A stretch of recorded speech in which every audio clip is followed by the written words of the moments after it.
This is the Subaru Forester Hybrid, and it's Subaru's largest available hybrid SUV. Like all Foresters, it's an all-wheel drive and competes with other hybrid SUVs like the Toyota RAV4 and Haval H6. But has it compromised on power to get that better fuel econ? I've had it for the last week with my family to find out.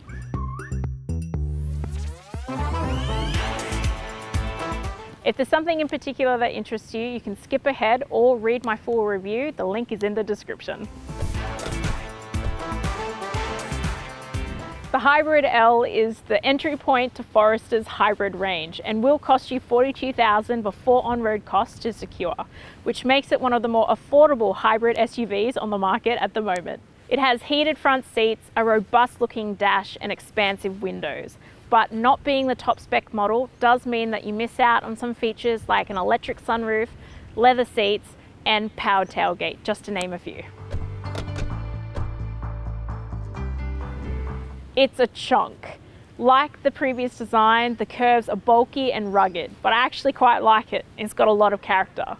The lines of the body make it seem bigger than it is, and it looks more solid because of it. I really like the backside. It's wide and has lovely LED tail lights that hug the sides. Everything seems well positioned to look as symmetrically pleasing as possible. Some SUVs are going the sleek route, but this design feels a bit old school. The large buttons and dials and tech can feel a bit retro. I mean, it even has a CD player in here, which I miss having on cars nowadays. It should appeal to a wide audience, but I do feel like it's been designed with an older generation in mind. There's quite a lot happening in the dash, isn't there? It's busy with all the different shapes and cutaways. It's not elegant, but certainly looks capable. One thing to note is that there's a no-nonsense vibe going on. You notice that particularly at nighttime because there's no ambient lighting outside of these illuminated buttons. I think extra lighting would have added some personality to the cabin. I like the 8-inch touchscreen. It's simple to use and very easy to pair your phone via Bluetooth. It has wide Apple CarPlay and Android Auto, which are always great features, but much needed here because there's no built-in sat-nav. There's a 6.3-inch screen above this one, and it shows your vehicle information and some of your camera views. It's a bit small and can be disjointed to use. These seats are pretty comfy. The mixed use of cloth and synthetic leather is a nice touch, and while I don't feel cloth is always practical, I do like the texture and the color of these. They adjust manually, and while there's no lumbar support, they are heated, and I do love my heated seats. The storage is about average for a car of this size. The glove box is large enough to hold this massive manual, and this center console is a good size. It has a removable shelf and a 12-volt port.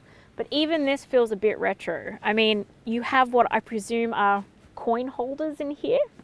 I like how deep the cup holders are as well because it suits bigger bottles. But I was worried all week that I was going to pop off the lid of my coffee cup. Because it's so deep, you do have to wedge your fingers in there to get it out, and then that's what happens. Down here you have 2 USB ports, an auxiliary port and a 12-volt port. But I would have preferred that this space be larger because it doesn't fit my iPhone very well, and because it's a wired Apple CarPlay and Android Auto, you're going to have that plugged in quite a lot and it's just going to hang off like this. Special mention for the sun visors. They have extenders, which I found very helpful.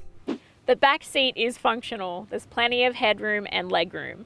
Had my in-laws and 5-year-old in the back for a trip and everyone was fairly comfortable. Probably wouldn't want to be stuck here on a Sydney to Queensland trip, but all in all, adults will be comfortable on this. I really like that the back of this seat is synthetic leather because it just makes a practical kick plate for little feet. I also like that the height of the car isn't too high and meant that my 5-year-old was able to scramble in and out pretty easily. The storage isn't huge but will suffice. You've got map pockets and device pockets here, as well as a bottle holder in each door. You also have 2 cup holders in the center armrest. The back doesn't have climate control, but you do have directional air vents, as well as these 2 USB ports here. There are 2 ISOFIX mounts on the outboard seats, plus 3 top tethers. And with the right car seats, you might be able to fit 3 side by side here.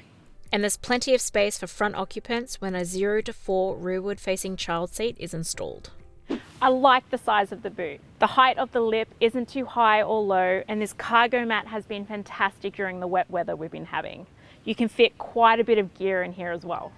With the back seat up, you get 509 litres of space, but pop that back seat down and it jumps up considerably to 1,779 litres, which is good for this size of SUV. There's luggage anchors and shopping bag hooks, plus a 12-volt port. There's no spare tyre in this, but you do get this puncture repair kit. Not sure how handy that would be in the real world, but it might suit the MacGyvers out there. It doesn't have a powered tailgate in this spec, but the boot's not too heavy to open.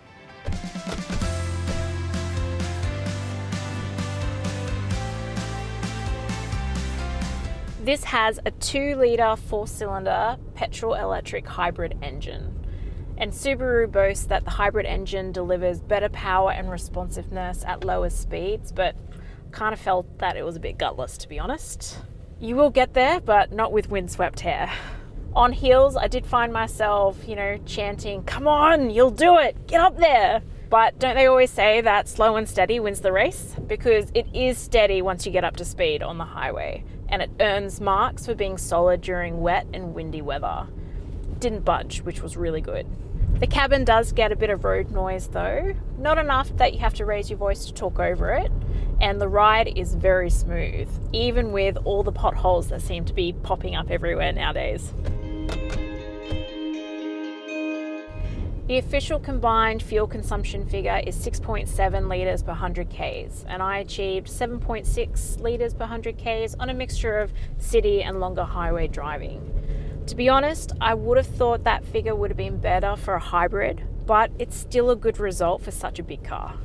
It does feel like the fuel goes down quickly on this though, and I think that's because it has a 48 litre tank on the hybrid. But you should still be able to get more than 600 Ks on a tank. The Forester Hybrid has the safety and tech features you expect of a car at this price point, including adaptive cruise control, which has a driving assist feature, meaning it will steer itself. You still have to have your hands on the steering wheel though. It also has 6 airbags, including a curtain airbag covering the second row. It has a maximum 5-star NCAP safety rating from testing conducted in 2019. The car feels really solid on the road, and I felt very safe while driving in it. The Forester comes with 5 years unlimited kilometre warranty, which is standard for the class. It only comes with 3 years cap price servicing, which can be pre-purchased for $1,288, which averages $430 a service. Not super competitive for the SUV market. Overall, this car was reliable and more than sufficient for my family's needs. Personally, I would want more power and responsiveness from the engine, but the price tag is very attractive for the mod cons you do get, and I give this an 8 out of 10. My son didn't spend a lot of time in this one, but he did like the high seating position and space in the back, and he also gave it an 8 out of 10. If you're after more details, check out the full review at the CarsGuide site, and don't forget to hit subscribe to stay on top of our latest videos. See you next week.